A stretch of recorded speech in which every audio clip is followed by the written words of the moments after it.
शुरू में हम मेन कैरेक्टर एमा को देखते हैं, जो एक मशहूर राइटर थी। वो एक विच यानी चुड़ैल जिसका नाम मेरियान था, उसके बारे में कहानियां लिखा करती थी। उसकी ऐसी कहानियों को लोग काफी पसंद भी किया करते थे और इसी वजह से एमा इतनी मशहूर थी। ये काम वो काफी सालों से करती आ रही थी, मगर अब वो मेरियान के बारे में कहानियां लिखना बंद कर देती है, क्योंकि अब उसे ऐसे लगने लगा था कि मुझे ऐसी ड्रामे कहानियों की जगह कुछ अच्छा लिखना चाहिए। उसने अपनी किताब में सिर्फ यही लिखा था कि एक लड़की के सपनों में मेरियान विच आकर उसे तंग करती है और उसकी ये कहानी बेहद ही मशहूर हो गई थी। इस किताब ने बहुत पैसे कमाए थे, लेकिन अक्सर एमा अपनी पुरानी जिंदगी के बारे में सोचकर बहुत ज्यादा परेशान हो जाती है, जिसके बाद वो बहुत सारी शराब पी लिया करती है। उसके साथ काम करने वाली लड़की, जो उसकी काफी अच्छी दोस्त भी थी, एमा का बहुत ख्याल रखती है। अब यहाँ हमें एक और बात पता चलती है कि एमा के सपने में खुद मेरियान आया करती थी, जो उसको काफी डरा देती थी। है अब रोज रोज अपने फ्रेंड्स, चाहने वाले लोगों से मिलना, उनकी किताब पर साइन करना, ये एक राइटर के लिए आम बात होती है। इसी तरह एक दिन एमा जब ये सब कर रही थी, तभी उसके पास एक लड़की आती है जो उसकी बहुत बड़ी फैन थी। कहती है कि मेरियान इस दुनिया में आ गई है, उसने मेरी मोम को अपने कंट्रोल में किया हुआ है, जिससे एमा अब तुम्हारी और तुम्हारे चाहने वालों की जिंदगी को खतरा है। अगर तुमने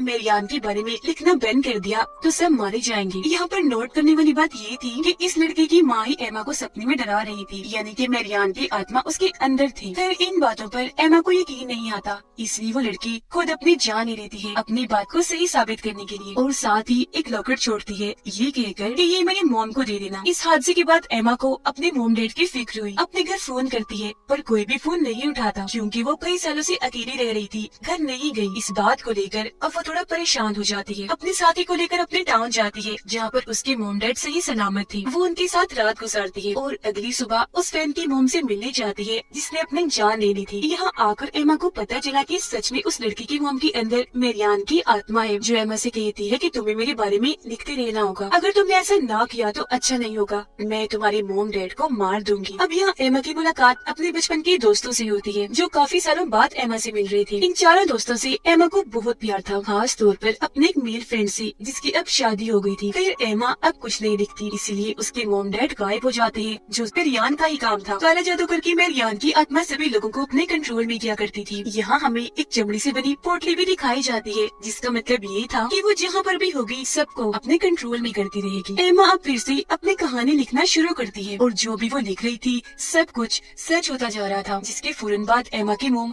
खुद ब खुद घर वापस आ गई। पर उनकी हालत बहुत खराब थी, क्योंकि अभी भी वो मेरियान के कब्जे में ही थी और एमा को बुरा भला बोलने लगती है। लेकिन यहाँ उसके डैड अभी भी गायब थे, क्योंकि मेरियान चाहती थी कि एमा अभी भी उसके बारे में लिखती रहे। यहाँ पर अब उसकी मदद एक इंस्पेक्टर करता है, जो काले जादू के बारे में बहुत अच्छे से जानता था और एमा का बहुत अच्छा दोस्त भी था। लेकिन यहाँ पर अजीब बात ये थी कि मेरियान दिन में भी लोगों के दिमाग को अपने कब्जे में कर सकती थी और जो चाहे वो नजारा दिखा सकती थी। अब एमा के इस टाउन में आते ही हम समझ पाते हैं कि आखिर हुआ क्या था, मेरियान भी कौन थी और बार बार एमा के सपनों में क्यों आती थी। तो मेरियान 1587 में ट्यूसडे के दिन पैदा हुई थी और जब वो 7 साल की हुई तो उसका घर जलकर राख हो गया, जहाँ से सिर्फ मेरियान और उसकी बिल्ली ही बाहर आई। फिर मेरियान को उसकी बहन ने पाल पोस कर बड़ा किया, मगर वो जगह भी जल्दी खत्म हो गई। यहाँ पर अजीब बात ये थी कि सब मारे गए, सिर्फ मेरियान और उसकी बिल्ली ही बच गई। फिर 17 साल की उम्र में उसकी शादी हुई, उसका एक बच्चा भी हुआ, और जब वो 3 साल का हुआ तो मेरियान ने खुद ही उस बच्चे को आग के काफी नजदीक रख दिया, जिससे वो जलकर मारा गया। इसके बाद उसके 2 और बच्चे हुए, लेकिन उन्हें भी एक दिन वो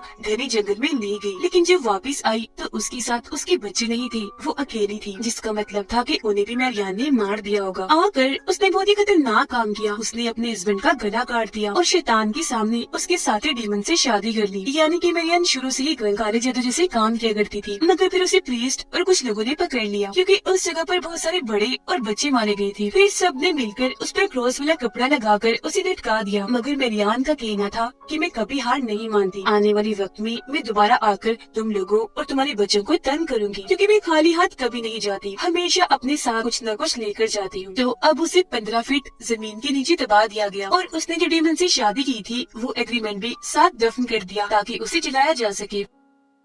प्रीस्ट उसे जलाने में नाकाम रही तो ऐसे उसे दफन कर दिया गया। यानी कि मेरियान को ठीक तरह से कभी खत्म ही नहीं किया गया था। उसकी कब्र बिल्कुल एमा के घर के सामने थी, इसीलिए बचपन में एक बार एमा उसके पास गई, जहाँ छोटा सा सुराग था। उसने जब सुराग के अंदर देखा तो एक अजीब सी आवाज सुनाई दी कि मेरियान उसके जरिए दुनिया में आना चाहती है। यानी कि मेरियान ने एमा को ही चुना था कि वो ही इसे इस दुनिया में दोबारा लाएगी। तो तब से एमा को मेरियान की डरावने सपने आने लगे। बचपन से वो मेरियान को अपने सपनों में देख रही थी, तो जब थोड़ी बड़ी हुई तो इस सब के जिसके बारे में उसने अपने दोस्तों को बताया। वो सभी मिलकर रात के वक्त मेरियान की आत्मा को बुलाने का जादू करती है, जिसमें वो कामयाब रही। पर मेरियान की आत्मा एमा के अंदर आकर सबको डरा देती है, जिससे यहाँ पर उसकी एक दोस्त तो बहुत ज्यादा डर गई और एमा से बात करना भी बंद कर देती है। अब जब मेरियान की आत्मा उसके अंदर आई तो उसने एमा के दोस्तों को ये कहा कि तुम सब जिनसे प्यार करती हो उन सबको मुझसे खतरा है। जिसके बाद जो दोस्त एमा से बात नहीं कर रही थी, एमा उससे बात करने के लिए उसकी छोटी बहन के पास स्कूल में जाती है ताकि उसके जरिए वो बात कर सके। जहाँ पर उस बीच मेरियान ने आकर उसकी दोस्त की बहन को मार दिया और ये सब कुछ एमा अपनी आंखों से देख चुकी थी। पर इस बारे में एमा ने किसी को कुछ भी नहीं बताया, क्योंकि वो इस हादसे की वजह से बहुत डर गई थी। एमा अब चर्च में जाकर फादर से मिलती है। फादर उसे बताते हैं कि मेरियान की आत्मा तुम्हारे साथ जुड़ चुकी है और वो इतनी आसानी से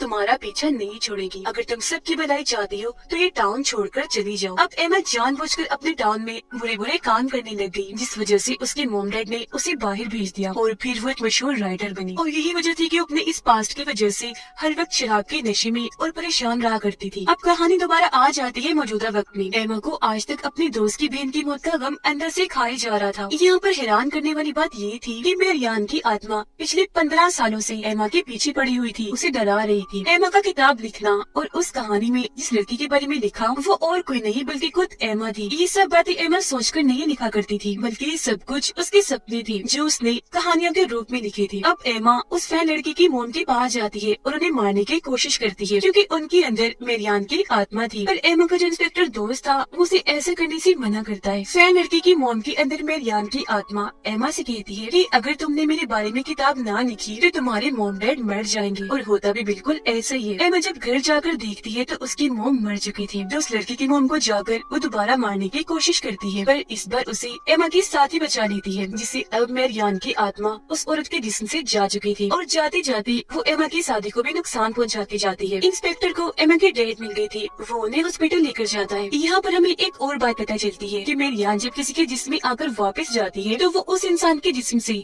कोई न कोई चीज लेकर जाती है, जैसे कि उस औरत के जिस्म से निकलने से पहले वो उसकी आंखें ले गई और उसको अंधा कर दिया। एमा अब उस औरत से दोबारा मिलती है जो नॉर्मल हो गई थी। कहती है कि तुम्हें उसके बारे में लिखते रहना होगा, अगर तुमने लिखना छोड़ दिया तो वो सबको मार देगी या फिर मेरी तरह सबको नुकसान पहुंचाएगी। ये सब कुछ सुनकर एमा काफी परेशान हो गई। उधर इंस्पेक्टर ने इस केस की अच्छे से जांच की। वो एमा से मिलकर उसे बताता है कि जो कहानियाँ तुमने अपनी किताब में लिखी है ऐसा कहीं न कहीं जरूर हुआ है। जैसे एक बालू ने पूरे बेसबॉल टीम को मार दिया, वहाँ पर सबका ये कहना था कि हमने बालू को बोलते हुए सुना, जिसका मतलब था कि ये सारी कहानियाँ मेरियान ही एमा से लिखवा रही थी, जिससे ये सब असल दुनिया में सच हुआ करता था। ऐसा इसलिए होता था कि जो भी मेरियान के बारे में पढ़ता था वो उसके बारे में ही सपने देखता था। उसके बारे में जो जितने ज्यादा सपने देखेगा मेरियान उतनी ही ताकतवर होगी और बाकी जो लोग मारे जाते थे उनसे तो इसी ताकतें मिलती ही थी। और इस तरह से मेरियान ने एमा से खुद को जोड़ लिया था। यहाँ पर एमा का इंस्पेक्टर दोस्त ये प्लान करता है कि हम सब मिलकर मेरियान विच को उसके असल नाम मेरियान से बुलाएंगे, जिससे उसे आना ही होगा, क्योंकि विच अपने असली नाम को झुठला नहीं सकती। पर मेरियान ने इस बीच एमा के 2 दोस्तों के बच्चे चुरा लिए थे ताकि वो एमा को ब्लैकमेल कर सके। उसके सभी दोस्त वापस उसी लाइट हाउस में जाती है जहाँ पर 15 साल पहले इन्होंने मेरियान को बुलाया था जादू करके। अब इससे पहले उसे दोबारा बुलाते वो एमा की साथी के अंदर आ गई जो हॉस्पिटल में थी, जिसको वहाँ पर एमा के डैड ने भी देख लिया था। वो नर्स को मारने ही वाली थी, पर तभी वो दोस्त मेरियान को बुला लेती है और वो एमा की साथी को छोड़कर चली जाती है। इन सब का प्लान ये था कि जब वो यहाँ पर आएगी तो ये लोग उसकी आत्मा को डॉग के अंदर कैद करके कहीं पर बांध देंगे ताकि वो और किसी को नुकसान न पहुँचाए। पर मेरियान बहुत चालाक थी, वो इंस्पेक्टर के अंदर आकर उसे ही मार देती है और साथ ही एमा की एक और दोस्त को भी। अब एमा की सभी दोस्त यही चाहते थे कि वो मेरियान के बारे में लिखती रही ताकि सबकी जान बच जाए। इसी तरह जब एमा घर थी तो उसका वो मेल फ्रेंड आता है जिससे वो प्यार करती है और ये दोनों एक साथ रात गुजारती है। पर जब सुबह होती है तो वहाँ पर कोई भी नहीं था। तभी बेल बजती है। जब एमा जाकर देखती है तो दरवाजे पर चर्च के फादर थे, जिसको क्रॉस का निशान दिखाती है, जिससे एमा डर गई थी। वो फिर उसे मारने लगी, जिससे एमा के मुंह से खून आने लगा। वो जल्दी से अपने कमरे में चली जाती है क्योंकि उसके कानों में फादर जो मंत्र कह रही थी वो उसे सुने नहीं जा रही थी। फादर देखती है कि उसने एक और कहानी लिखी है जो उसे नहीं लिखनी चाहिए थी। फादर उसे बताते है कि आज ट्यूसडे है और फिर से मेरियान ने जन्म लिया है और वो तुम हो एमा, तुम्हारे जिस्म में मेरियान है। पर वो तो इस बात को मानने से इनकार कर देती है। मगर जब फादर उससे ये पूछती है कि तुम मेरियान मेरियान हो तो वो हाँ बोल देती है। एमा के अंदर आई मेरियान की आत्मा फादर को भी नुकसान पहुंचाती है, फादर की एक पाँव पर गोली मारकर। पूरी कहानी में हमें यही दिखाया गया है कि जिसके भी जिसमें मेरियान होगी वो इस बात को नहीं जुटा सकता कि वो मेरियान नहीं है। एमा को खुद भी ये बात पता चल गई थी कि उसके अंदर मेरियान की आत्मा आ चुकी है, जो अब उसे अपने साथ हेल जहन्नुम में ले जाना चाहती थी। वो एमा को अपने कब्र की तरफ ले जाती है। उसको मेरियान की लाश मिलती है जो अब तक बिल्कुल सही सलामत थी। वो एमा को कहती है चलो मेरे साथ मेरी दुनिया में। उधर असल दुनिया में एमा की तो समझ गई थी कि वो खतरे में है। वो एमा के घर जाकर उसके गले में अपना एक ताकतवर लॉकेट पहना देती है जो उसकी जान बचा सके, क्योंकि एमा का जिस्म इस दुनिया में था, सिर्फ उसकी आत्मा मेरियान के साथ हेल में जा रही थी। जिससे होता ये है कि हेल में एमा उसके साथ जाने से मना कर देती है। मतलब एमा अब अपने होश में आ गई थी। एमा खुद को मारना चाहती थी ताकि उसके साथ साथ मेरियान भी खत्म हो जाए, पर मेरियान उसे रोक रही थी। उधर फादर भी मेरियान की कब्र के पास पहुंचकर आग लगाना चाहती थी ताकि वो एमा को बचा सके। उधर अब मेरियान की दुनिया हेल में